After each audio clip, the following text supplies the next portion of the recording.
Hi guys, and welcome to Freckle Finance. I just finished many videos on the basic types of investments, and now that I've got that covered, I thought I would go through with you guys my investment history.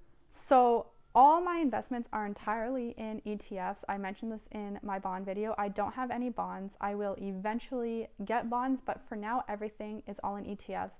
And really it's not a high risk investment at all, because I actually have three types of ETFs and they're all very diversified.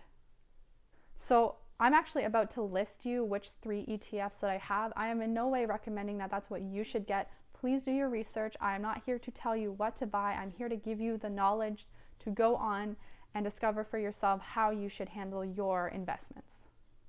As well, I will also be putting the names of the funds in the description, because most of them are just really wordy and kind of don't really have any meaning necessarily to anyone. So if you want to look further into which investments I have, these are all off of the Canadian Couch Potato website, but this will specifically be the three that I chose because the website for the Canadian Couch Potato portfolio has a lot more options, and there's different types of portfolios that you can have with the Canadian Couch Potato plan.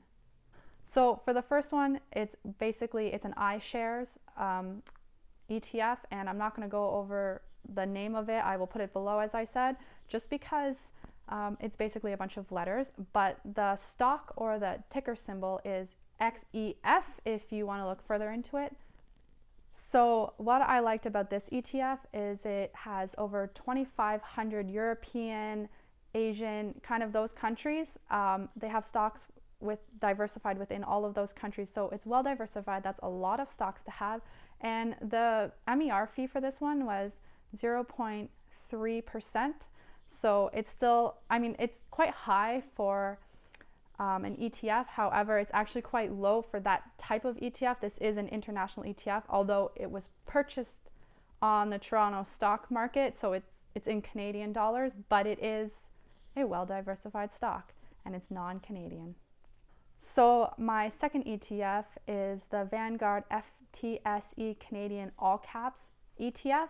And this is similar to the one that I mentioned in my my ETF video, but except that that one was an index fund. This is a all caps fund. And basically what that means is it has small, medium, and large capital companies. So it's very diversified within how much a company makes. It's also diversified in what industry, but basically they're all Canadian. And there's about 235 different holdings for this ETF. And the MER fee is 0.11%. So this is really a very good MER fee for it. It's a little higher than the one that I indicated in my ETF video, but I like this stock better because it has different levels of capitals in it. The third and last ETF that I have is the Vanguard US Total Market ETF, and it's very similar to the Canadian one.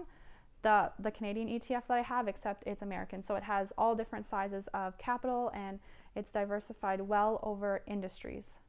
This ETF actually has over 3,500 holdings in it, so that's a lot of different companies and industries in it. And I looked up the top 10 holdings, and they're all names of companies that I know, and most North Americans would know these companies. And as well, the MER fee for this one was 0.16%. So as well, still a very good rate. So the way I've done this to make my portfolio equally diversified, or at least that's the word I'm going to use for it, is that I actually have each of those ETFs are 33% each. So out of 100%, 33% of each ETF. So overall, my MER fee for my portfolio is 0.19%, which is around the average MER fee for a mutual fund. So to give a current example on why it's good to not just invest within your country and that you should diversify over several countries like I have in my ETF, is my Canadian ETF is currently in the negative. So I've actually lost money on that ETF.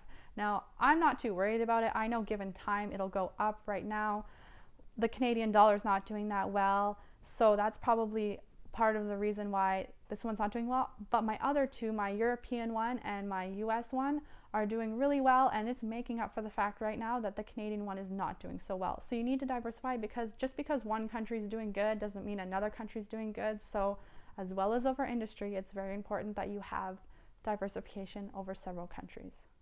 As well, why I'm not really worried about my Canadian ETF being in the negative right now is, as I said earlier, I just started investing in ETFs less than a year ago.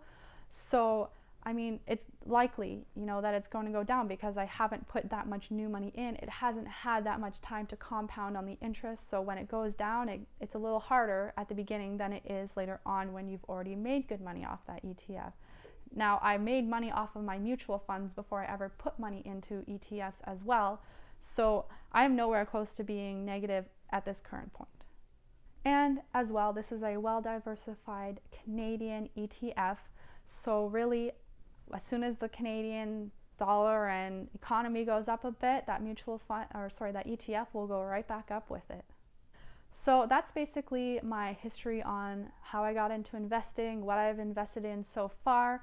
I will likely, as I said, get into bonds in the future, but for now, I'm only 27 years old. I don't really feel that for my risk level that I'm willing to take that I need to have bonds. So we will see when I start getting bonds, and when I do, I will definitely let you know. I will let you know of any changes I make within my portfolios and stuff. There's chances I will make changes. New things come up. ETFs are actually relatively new, so you never know what the future holds, and I will take you guys with me whenever I make any dramatic changes to my portfolio.